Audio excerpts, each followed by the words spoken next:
Tvam atmanatvanam avehi amoghadrik.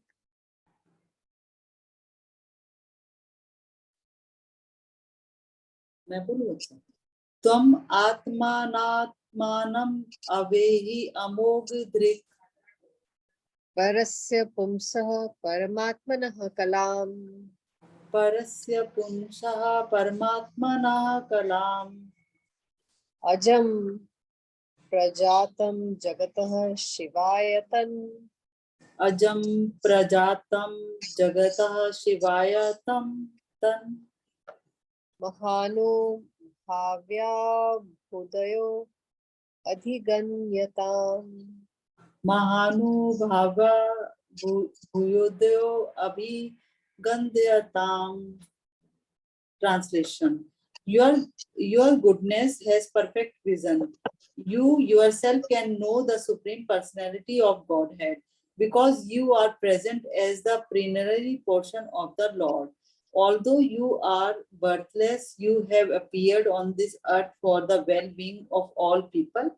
Please therefore describe the transcendental pastime of the supreme personality of Godhead, Sri Krishna, more vividly.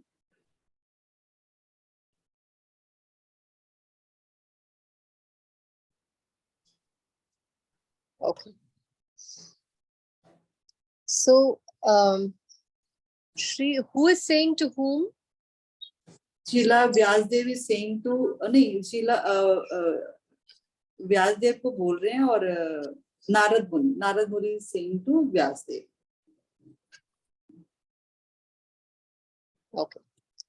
So, Srila Vyasadeva is the empowered plenary portion incarnation of Krishna. So, we have already seen this, that Vyasadeva is the literary incarnation of Yes. Krishna. He descended by his causeless mercy to deliver the fallen souls in the material world. The fallen and forgotten souls are detached from the transcendental loving service of the Lord. The living entities are parts and parcels of the Lord, and they are eternally servitors of the Lord. All the Vedic literatures, therefore, are put into systematic order for the benefit of the fallen souls. And it is the duty of the fallen souls to take advantage of such literatures and be freed from the bondage of material existence. Although formally Srila Narad Rishi is his spiritual master, Vyasadeva is not at all dependent on a spiritual master because he is the spiritual master of everyone else. How? Because he is Krishna himself, an incarnation of Krishna. But because he is doing the work of an acharya, he has taught us by his own conduct that one must have a guru.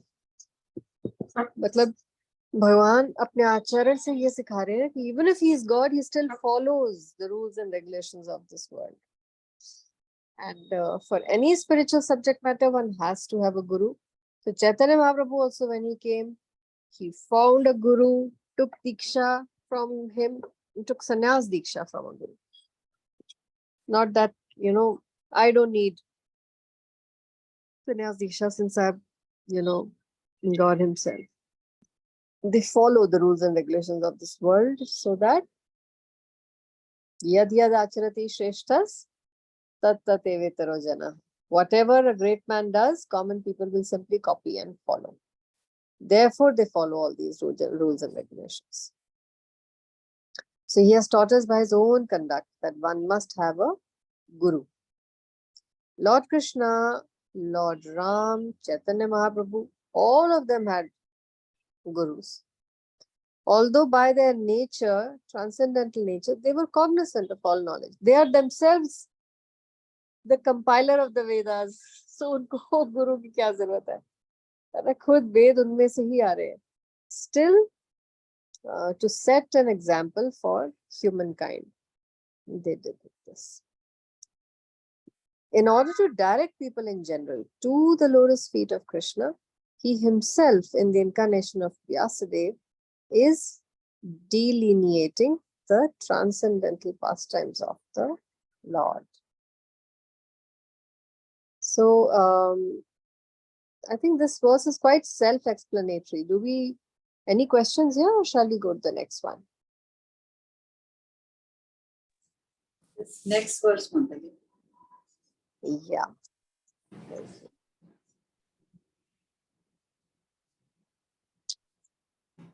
Idam hi pumsas tapah shrutasya va. Idam hi punstas tapasah shrutasya va Svishtasya svishtasya yuktasya cha buddhi dattayoho. svishtasya suktasya cha buddhidattayoh Avichuto ratah kavibhir nirupito. avidyutorthah kavibhinirupito Yad uttama shloka varnanam. yaduttama shloka gunanuvarnanam. Translation. Learned circles have positively concluded that the infallible purpose of the advancement of knowledge, namely austerities, studies of the Vedas, sacrifice, chanting of hymns, and charity, culminates in the transcendental descriptions of the Lord, who is defined in choice poetry.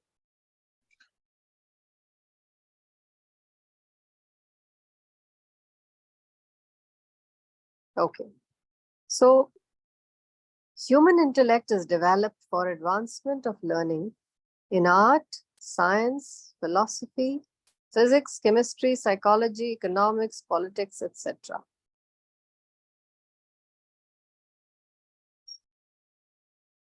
So I think this is a very important line that human beings have been given some intelligence. And that intelligence has been given so that he can advance himself in one or many of these topics: art, science, philosophy, physics, chemistry, psychology, economics, politics. Sounds familiar? हमने भी पढ़ा है, हमारे बच्चे भी पढ़ रहे हैं, है ना? By culture of such knowledge, the human society can attain perfection of life. So one is meant to study these topics, or at least inquire about these topics. This perfection of life culminates in the realization of the Supreme Being, Vishnu. This is the missing link. We are doing everything else today: art, science, physics, chemistry, geography, economics. But all of them are coming from the Supreme Source, Vishnu, is missing. Otherwise, all these topics were meant to realize that Ishwaraha Paramaha Krishna Satchidananda Vigraha. Yes. The Shruti therefore directs that those who are actually advanced in learning should aspire for the service of Lord Vishnu. All these subjects should actually be inspiring you and telling you that Jivara Swarup Haya Nitya Krishnera Das. If they are not guiding you towards this advanced science or this conclusion that you should be excited about serving Lord Vishnu as his dearmost servant, then that knowledge has not been delivered to you properly, neither have you understood it properly. Unfortunately, people who are enamored by the beauty of Vishnu Maya do not understand that culmination of perfection or self-realization depends on Vishnu. Vishnu Maya means sense enjoyment, which is temporary and miserable.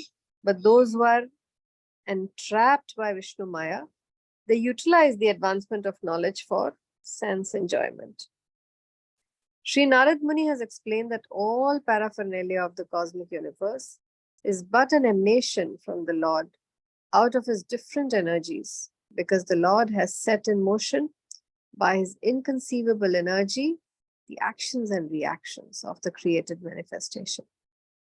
They have come to be out of his energy. They rest on his energy. And after annihilation, they merge into him. भगवान से ही आई, भगवान ही maintain कर रहे हैं और भगवान में ही लीन हो जाएगी बात. Nothing is therefore different from him, but at the same time, the Lord is always different from them. Is that part clear?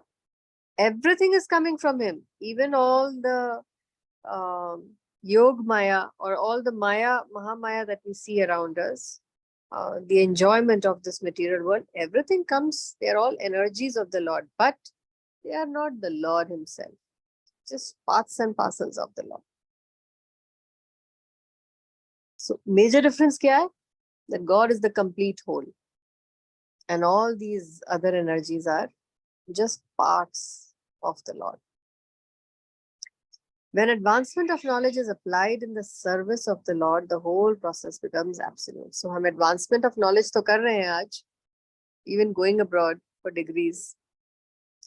But uska conclusion, instead of bringing us to the service of the Lord, is actually taking us away from the Lord. यहाँ तक that it is taking us to believing कि भगवान है ही नहीं, मैं ही भगवान हूँ, ये nature ही सब कुछ है.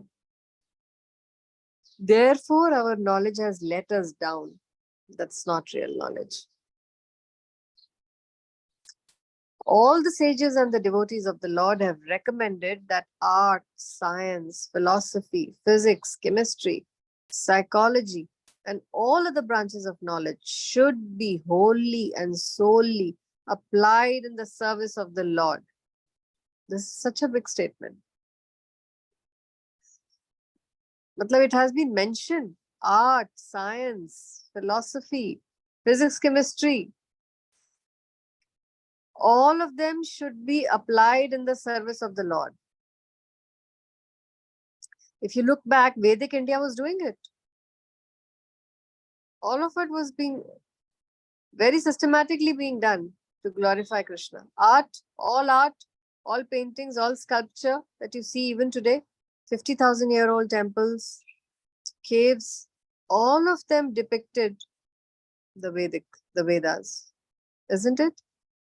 The literature that has been composed, the poetries that have been composed, the paintings, they have all been glorifying the Lord and the creation of the Lord. But today, fiction writers, poets, and what are these awards today? Booker's Prize, or kaun se awards hain for literature? They are only engaged in writing about sensuous subjects. No trace of God anywhere. No trace of him anywhere. But if they turn towards the service of the Lord, they can describe the pastimes of the Lord. Valmiki was a great poet, and similarly Vyasadeva is a great writer. And both of them have absolutely engaged themselves in delineating the transcendental activities of the Lord, and by doing so have become immortal. Valmiki has written the whole Ramayana, and he has used this kala given to him by the Lord to glorify the Lord only. So Bhagwan ne jo bhi hame kalaएं दी हैं, जो भी हमें expertise दी है, it has to be used back to glorify him. Actually, it has been given to us to serve him, not to serve ourselves and enjoy or earn money from it. Similarly, science and philosophy also should be applied in the service of the Lord. How? There is no use presenting speculative theories. Big Bang se hua, Bhagwan ye duniya Big Bang se aayi, or atheistic philosophies, Bhagwan hai hi nahi, this is just nature, chemicals get together, there's a blast and it happens and it will then dissolve. So philosophy and science should be engaged to establish the glory of the Lord. Advanced people are eager to understand the absolute truth through the medium of science. And therefore, great scientists should endeavor to prove the existence of the Lord on a scientific basis. Similarly, philosophical speculations should be utilized to establish the supreme truth as sentient and all-powerful. And similarly, all other branches of knowledge should always be engaged in the service of the Lord. In the Gita also, it is confirmed.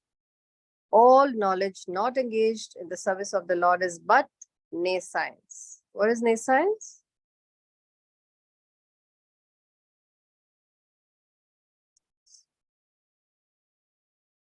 What is nescience?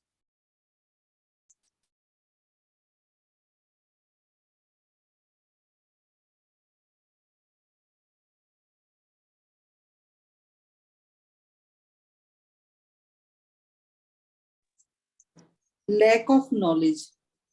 नास्तिकवाद. Nastik. Yes. मतलब Beyond. whatever Yes. knowledge, whatever conclusion, whatever science, physics, chemistry, geography, psychology, whatever you are studying or teaching, if it is not connecting you with God, then it is connecting you to, Nescience. it is connecting you to demons, Satan. ये दो ही बातें हो सकती हैं, या तो भगवान में विश्वास रखते हो या भगवान के साथ जुड़ रहे हो या नहीं. For or against, there is no in between. So if this literature is not bringing you closer to God, then it is taking you against God. So real utilization of advanced knowledge is to establish the glories of the Lord. This is the real import. Scientific knowledge engaged in the service of the Lord and all similar activities are all factually Hari Kirtan or glorification of the Lord. मतलब अगर आप science में कोई discovery कर रहे हो जो prove कर रहा है कि ये सृष्टि किसी हायर बीइंग की से बनी है, इसको भी कीर्तन कहा जाएगा. दिस इज आल्सो हरि कीर्तन. And what is the scientific world doing today? There are two factions. More and more people are now rejecting Darwin's theory, saying that the more you study, the more you come to realize that कोई superhuman effort से ही ये दुनिया चल रही है. बहुत सी बातें इसमें एक्सप्लेन हो ही नहीं सकती कि वो केवल चांस से बना है. ये बहुत अनलाइकली है और ये भी बहुत अनलाइकली है कि हम बंदरों से आए. डार्विन्स थियरी भी आज साइंटिफिक कम्युनिटी ही प्रश्न उठा रही है, चैलेंज कर रही है. So many scientists who do not believe in either the Darwin's theory today, or at least they're questioning it. So what is all this leading us to? This is real knowledge. And Prabhupada writes that इसी को आप हरि कीर्तन भी बोल सकते हो. This is kirtan. If your knowledge is bringing you closer to God or helping you glorify God, that's kirtan. At least मैंने इससे पहले नहीं पढ़ा कभी that physics chemistry is meant to connect us to glorify God. पढ़ा है कभी हमने? है ना, हमें लगता है ये स्कूल में फिजिक्स केमिस्ट्री पढ़ना एक सेपरेट चीज है, घर आके मम्मी के साथ धूप बत्ती दिया करना एक सेपरेट चीज है. और यहाँ तक कि we will even argue with our previous generation, you know, that what do you know about what we are learning in school? You guys are we are the modern people. You are backward. You have not learned anything about physics, chemistry, science, and here it's directly saying that all physics and chemistry, if it is connecting you to Krishna, then that's real knowledge. Otherwise it's not even knowledge. It is nescience. So, Beethoven का नाम सुना है ना आपने? There was a period where these great musicians were born, mostly all from UK. Mozart, Beethoven, इन्होंने they were all Gandharvas who had fallen from the heavenly planets and taken birth on earth. So बहुत इन्होंने compositions किए music के, they were very famous. And Beethoven wrote, after composing many masterpieces which nobody had done before, he wrote that the more I compose music, the more I realize that this kala, this talent has been given to human beings only for one purpose, to glorify the name of the Lord. Can you believe it? He said all music is actually meant to glorify the Lord. That's the real purpose of this talent given to human beings.